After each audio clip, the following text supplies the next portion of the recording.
ओम शांति प्रातः मुरली। ओम शांति बाप दादा 26/4/2025 के परमात्मा मधुर मावाक। मीठे बच्चे, तुम पुरुषोत्तम संगम युगी ब्राह्मण अभी ईश्वर की गोद में आए हो। तुम्हें मनुष्य देवता बनना है तो दैवी गुण भी चाहिए। प्रश्न है ब्राह्मण बच्चों को किस बात में अपनी बहुत बहुत संभाल करनी है और क्यों? उत्तर, सारे दिन की दिनचर्या में कोई भी पाप कर्म ना हो, इससे संभाल करनी है, क्योंकि तुम्हारे सामने बाप धर्मराज के रूप में खड़ा है। चेक करो किसी को दुख तो नहीं दिया। श्रीमत पर कितना % चलते हैं? रावण की मत पर तो कोई नहीं चलते, क्योंकि बाप का बनने के बाद कोई विक्रम होता है तो एक का 100 गुणा हो जाता है। ओम शांति। भगवान उवाच। ये तो बच्चों को समझाया गया है कि किसी मनुष्य को व देवताओं को भगवान नहीं कहा जाता है। यहाँ जब बैठते हैं तो बुद्धि में ये रहता है कि हम संगमयुगी ब्राह्मण हैं। ये भी याद सदा किसको रहता नहीं। अपने को सचमुच ब्राह्मण समझते हैं, ऐसा भी नहीं है। ब्राह्मण बच्चों को फिर दैवी गुण भी धारण करने हैं। हम संगमयुगी ब्राह्मण हैं, हम शिव बाबा द्वारा पुरुषोत्तम बन रहे हैं, ये याद भी सबको नहीं रहती है। घड़ी घड़ी ये भूल जाते हैं कि हम पुरुषोत्तम संगमयुगी ब्राह्मण हैं। ये बुद्धि में याद रहे भी तो अहो सौभाग्य, हमेशा नंबरवार तो होते ही हैं। सब अपनी अपनी बुद्धि के अनुसार पुरुषार्थी हैं। अभी तुम संगम युगी हो, पुरुषोत्तम बनने वाले हो। जानते हो कि हम पुरुषोत्तम तब बनेंगे जब अब्बा को यानी मोस्ट विलवेड बाप को याद करेंगे। याद से ही पाप नाश होंगे। अगर कोई पाप करता है तो उसका 100 गुणा हिसाब चढ़ जाता है। आगे जो पाप करते थे तो उसका 100% चढ़ता था।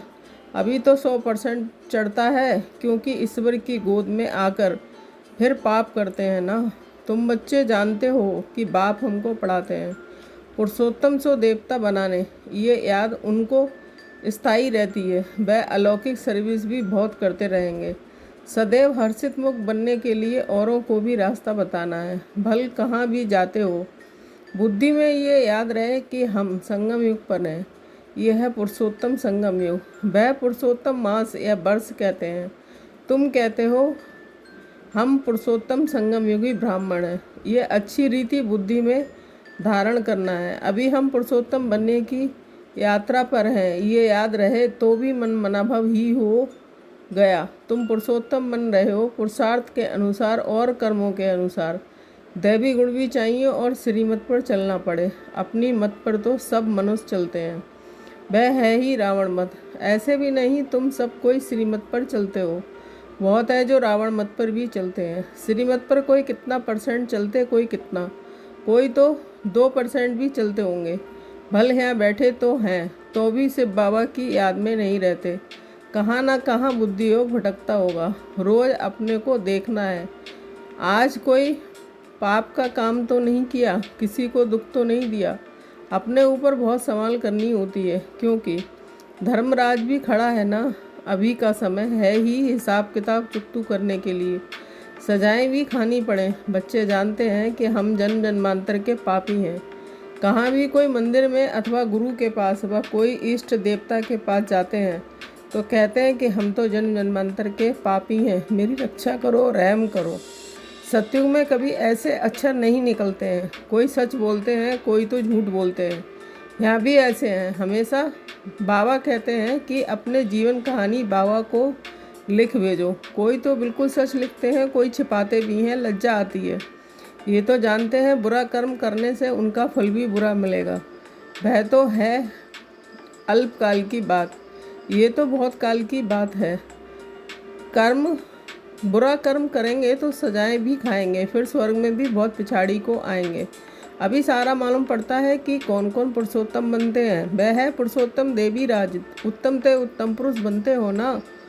कोई जगह ऐसे किसकी महिमा नहीं करेंगे। मनुष्य तो देवताओं के गुणों को भी नहीं जानते हैं, भल महिमा गाते हैं, परंतु तोते मिसल इसलिए। बाबा भी कहते हैं भक्तों को समझाओ। भक्त जब अपने को नीच पापी कहते हैं तो उनसे पूछो कि क्या तुम जब शांति धाम में थे तो वहाँ पाप करते थे? वहाँ तो आत्मा सभी पवित्र रहती हैं। यहाँ आप पवित्र बनी हैं, क्योंकि तमो प्रधान दुनिया है। नई दुनिया में तो पवित्र रहते हैं। आप पवित्र बनाने वाला है रावण। इस समय भारत खास और आम सारी दुनिया पर रावण का राज्य है। यथा राजा रानी तथा प्रजा, हाईएस्ट लोएस्ट, यहाँ सब पतित हैं। बाबा कहते हैं मैं तुमको पावन बनाकर जाता हूँ, फिर तुमको पतित कौन बनाते हैं? रावण। फिर तुम हमारी मत से पावन बन रहे हो, फिर आधा कल्प बाद रावण की मत पर पतित बनेंगे, अर्थात देह अभिमान में आकर विकारों के वश हो जाते हैं। उनको आसुरी मत कहा जाता है। भारत पावन था सो अब पतित बना है, फिर पावन बनना है। पावन बनाने के लिए पतित पावन बाप को आना पड़ता है। इस समय देखो कितने ढेर मनुष्य हैं, कल कितने होंगे। लड़ाई लगेगी, मौत तो सामने खड़ा है। कल इतने सब कहाँ जाएंगे? सबके शरीर और ये पुरानी दुनिया विनाश होती है। ये राज अभी तुम्हारी बुद्धि में है। नंबरवार पुरुषार्थ अनुसार हम किसके सम्मुख बैठे हैं वह भी कोई समझते नहीं है। कम से कम पद पाने वाले हैं। ड्रामा के अनुसार कर ही क्या सकते हैं, तकदीर में नहीं है। अभी तो बच्चों को सर्विस करनी है, बाप को याद करना है। तुम संगम युगी ब्राह्मण हो, तुम्हें बाप समान ज्ञान का सागर, सुख का सागर बनना है। बनाने वाला बाप मिला है ना। देवताओं की महिमा गाई जाती है, सर्वगुण संपन्न ... अभी तो इन गुणों वाला कोई है नहीं। अपने से सदैव पूछते रहो कि हम ऊंच पद पाने के लायक कहाँ तक बने हैं। संगम युग को अच्छी रीति याद करो। हम संगम युगी ब्राह्मण पुरुषोत्तम बनने वाले हैं। श्री कृष्ण पुरुषोत्तम है ना, नई दुनिया का। बच्चे जानते हैं कि हम बाबा के सम्मुख बैठे हैं, तो और ही जास्ती पढ़ना चाहिए, पढ़ाना भी है। पढ़ाते नहीं तो सिद्ध होता है, पढ़ते नहीं बुद्धि में बैठता नहीं है। 5% भी नहीं बैठता है। ये भी याद नहीं रहता है कि हम संगम युगी ब्राह्मण हैं। बुद्धि में याद, बाप की याद रहे और चक्र फिरता रहे। समझानी तो बहुत सहज है। अपने को आत्मा समझ और बाप को याद करना, ये वह है सबसे बड़ा बाप। बाप कहते हैं मुझे याद करो तो तुम्हारे विक्रम विनाश हो। हम सो पुजारी, ये मंत्र है बहुत अच्छा। उन्होंने फिर आत्मा सो परमात्मा कह दिया है। जो कुछ बोलते हैं बिल्कुल रॉन्ग। हम पवित्र थे 84 जन्म चक्र लगाकर, अब ऐसे बने हैं। अब हम जाते हैं वापस। आज यहाँ कल घर जाएंगे। हम बेहद बाप के घर में जाते हैं। ये बेहद का नाटक है जो अभी रिपीट होना है। बाप कहते हैं देह सहित देह के सब धर्म, अपने को आत्मा समझो। अभी हम इस शरीर को छोड़ घर जाते हैं। ये पक्का याद कर लो, हम आत्मा हैं, ये भी याद रहे और अपना घर भी याद रहे, तो बुद्धि से सारी दुनिया का संन्यास हो गया। शरीर का भी संन्यास तो सबका संन्यास। वह हठयोगी कोई सारी सृष्टि का संन्यास थोड़ा ही करते हैं, उनका है अधूरा। तुमको तो सारी दुनिया का त्याग करना है। अपने को देह समझते हैं तो फिर काम भी ऐसे ही करते हैं। देह अभिमानी बनने से चोरी चकारी, झूठ बोलना, पाप करना ... ये सब आदतें पड़ जाती हैं। आवाज़ से बोलने की भी आदत पड़ जाती है और कहते हैं हमारा आवाज़ ही ऐसा है। दिन में 25-30 पाप भी कर लेते हैं। झूठ बोलना भी पाप हुआ ना, आदत पड़ जाती है। बाबा कहते हैं आवाज़ कम करना सीखो ना। आवाज़ कम करने में कोई देरी नहीं लगती है। कुत्ते को भी पालते हैं तो अच्छा हो जाता है। बंदर कितने तेज होते हैं, फिर कोई के साथ हिर जाते हैं तो डांस आदि बैठ करते हैं। जानवर भी सुधर जाते हैं। जानवरों को सुधारने वाले हैं मनुष्य, मनुष्यों को सुधारने वाला है बाप। बाप कहते हैं कि तुम भी जानवर मिसल हो, तो मुझे भी कच्छ अवतार, वराह अवतार कह देते हो। जैसे तुम्हारी एक्टिविटी है उनसे भी बदतर मुझे कर दिया है, ये भी तुम जानते हो। दुनिया नहीं जानती, पिछाड़ी में तुमको साक्षात्कार होगा। कैसे कैसे सजाएं खाते हैं वह भी तुमको मालूम पड़ेगा। आधा कल्प भक्ति की है, अब बाप मिला है।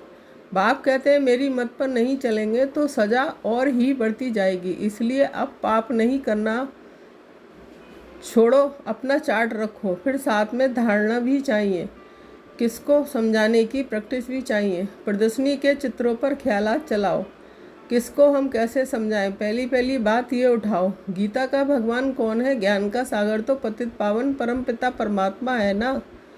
ये बाप है सभी आत्माओं का बाप, तो बाप का परिचय चाहिए ना।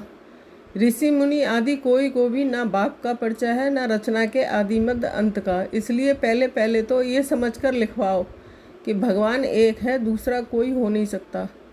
मनुष्य अपने को भगवान कहला नहीं सकते। तुम बच्चों को अब निश्चय है कि भगवान निराकार है। बाप हमको पढ़ाते हैं, हम स्टूडेंट हैं। वह बाप भी है, टीचर भी है, सतगुरु भी है। एक को याद करेंगे तो टीचर और गुरु दोनों की याद आएगी। बुद्धि भटकनी नहीं चाहिए। सिर्फ शिव भी नहीं कहना है, शिव हमारा बाप भी है, सुप्रीम भी है, सब हमको साथ ले जाएंगे। उस एक की कितनी महिमा है, उनको ही याद करना है। कोई कहते हैं इसने तो बीके को जाय गुरु बनाया है। तुम गुरु तो बनते हो ना, फिर तुमको बाप नहीं कहेंगे, टीचर गुरु कहेंगे, बाप नहीं। तीनों ही फिर उस एक बाप को ही कहेंगे, वह सबसे बड़ा बाप है। इनके ऊपर भी वह बाप है। ये अच्छी रीति समझाना है। प्रदर्शनी में भी समझाने का अकल चाहिए, परंतु अपने में इतनी हिम्मत नहीं समझते। बड़ी बड़ी प्रदर्शनी होती है तो जो अच्छे अच्छे सर्विसेबल बच्चे हैं उनको जाकर सर्विस करनी चाहिए। बाबा मना थोड़ा ही करते हैं, आगे चल साधु संत आदि को भी तुम ज्ञान बाण मारते रहेंगे, जाएंगे कहाँ? एक ही हट्टी है, सदगति सबकी इस हट्टी से होनी है। यह हट्टी ऐसी है कि तुम सबको पवित्र होने का रास्ता बताते हो, फिर बने ना बने। तुम बच्चों का ध्यान विशेष सर्विस पर होना चाहिए। भल बच्चे समझदार हैं परंतु सर्विस पूरी नहीं करते, तो बाबा कहते हैं राहु की दशा बैठी है। दशाएं तो सब फिरती हैं ना, माया का परछाया पड़ता है, फिर 2 रोज बाद ठीक हो जाते हैं। बच्चों को सर्विस का अनुभव पाकर आना चाहिए। प्रदर्शनी तो करते रहते हैं, क्यों नहीं मनुष्य समझकर झट लिखते हैं कि बरोबर गीता कृष्ण ही नहीं शिव भगवान की गाई हुई है। कोई तो सिर्फ कह देते हैं कि ये बहुत अच्छा है, मनुष्यों के लिए बहुत कल्याणकारी है, सबको दिखाना चाहिए। परंतु मैं भी ये वर्षा लूँगा, ये कोई कहते नहीं है। अच्छा मीठे मीठे सिकील बच्चों के प्रति माता पिता बाप दादा का याद प्यार गुड मॉर्निंग। रूहानी बाप की रूहानी बच्चों को नमस्ते। हम रूहानी बच्चों की रूहानी माता पिता बाप दादा को याद प्यार गुड मॉर्निंग, नमस्ते नमस्ते। शुक्रिया बाबा, शुक्रिया। धारणा के लिए मुख्य सार 1 पॉइंट। देह अभिमान में आकर आवाज़ से बात नहीं करनी है, इस आदत को मिटाना है। चोरी करना, झूठ बोलना, ये सब पाप है, इनसे बचने के लिए देह अभिमानी होकर रहना है। 2, मौत सामने है, इसलिए बाप की श्रीमत पर चलकर पावन बनना है। बाप का बनने के बाद कोई भी बुरा कर्म नहीं करना है। सजाओं से बचने का पुरुषार्थ करना है। वरदान, लोक पसंद सभा की टिकट बुक करने वाले राज सिंहासन अधिकारी भाव। स्पष्टीकरण, कोई भी संकल्प या विचार करते हो तो पहले चेक करो कि ये विचार व संकल्प बाप पसंद है। जो बाप पसंद है वह लोक पसंद स्वतः बन जाते हैं। यदि किसी भी संकल्प में स्वार्थ है तो मन पसंद कहेंगे, और विश्व कल्याणार्थ है तो लोक पसंद व प्रभु पसंद कहेंगे। लोक पसंद सभा के मेंबर बनना अर्थात लॉ एंड ऑर्डर का राज अधिकार व राज सिंहासन प्राप्त कर लेना। स्लोगन, परमात्मा साथ का अनुभव करो तो सबको सहज अनुभव करते हुए सेफ रहेंगे। अव्यक्त इशारे, कंबाइंड रूप की स्मृति से सदा विजयी बनो। जैसे शिव शक्ति कंबाइंड रूप है, ऐसे पांडवपति और पांडव ये सदा का कंबाइंड रूप है। पांडवपति पांडवों के सिवाय कुछ नहीं कर सकते। जो ऐसे कंबाइंड रूप में सदा रहते हैं उनके आगे बाप दादा साकार में जैसे सब संबंधों से सामने होते हैं। जहाँ बुलाओ वहाँ सेकंड में हाजिर हैं, इसलिए कहते हैं हाजरा हजूर। ओम शांति। Thank you Baba.